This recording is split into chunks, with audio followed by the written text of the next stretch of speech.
They punished him and slandered him and tried to ruin him.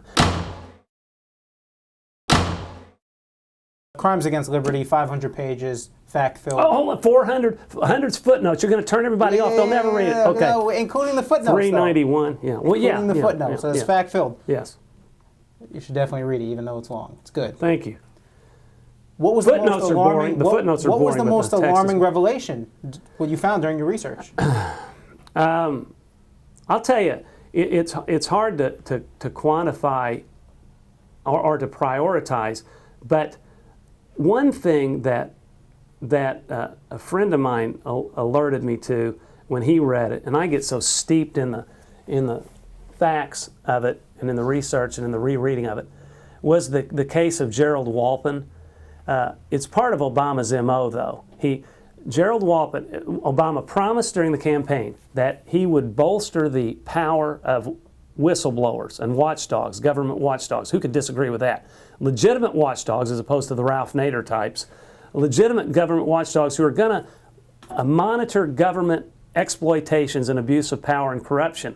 Obviously, you want to give them some teeth, due process and all that.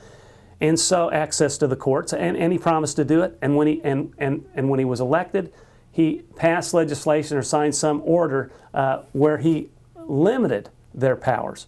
And then Gerald Walpin was he was the AmeriCorps IG. He was investigating the St. Hope that Kevin Johnson, mayor of Sacramento, former NBA star and former star that I looked up to until I found out he was an Obama fan.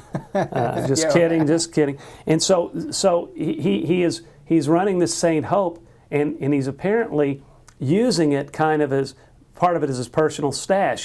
He has paid. He's got these employees. He's using this charitable money or this government money, stimulus money, to have people do personal errands for him and political activism and all kinds of stuff. And so there was an investigation where acting U.S. attorney was investigating.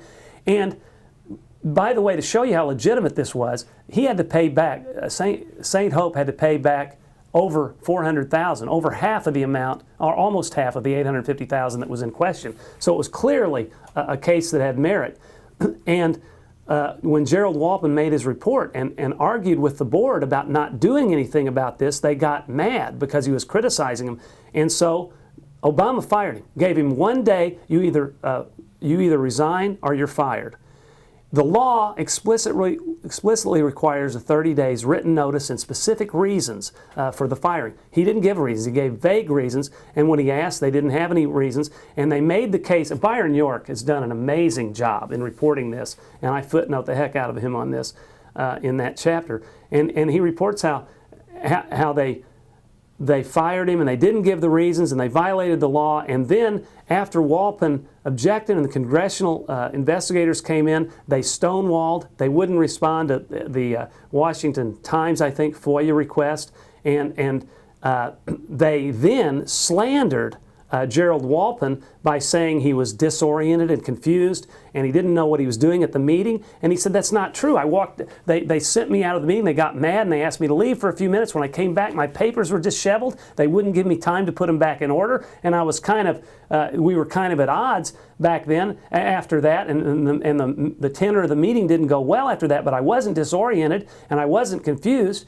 And then to prove that I wasn't disoriented, a week or a month later, I don't remember the facts, there's too many facts in this book, can't remember, they asked him to give a speech in front of 2,000 employees. 2,000 employees said, if I'm incompetent, you think they'd be asking? Of course not. They built a case after the fact, and they found this out during the extensive investigation, and Walpin was completely vindicated, and the inspector, the investigator that studied it's completely vindicated him.